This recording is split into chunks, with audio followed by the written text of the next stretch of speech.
birraada jira manuwaala jiru islaamummaan banaa abdatamtu boruu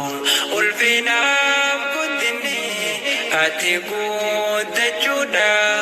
onnee teenya keessa boota argachuudha onnee hawaasaarraa boota argachuudha yaa birraada jira manuwaala jiru islaamummaan banaa abdatamtu boruu ulfinaaf guddinni ati guddachuudha onnee teenya keessa boota argachuudha onnee hawaasaarraa boota argachuudha laala qabiilala ulfina arganne tiisoo kabajaadha nuti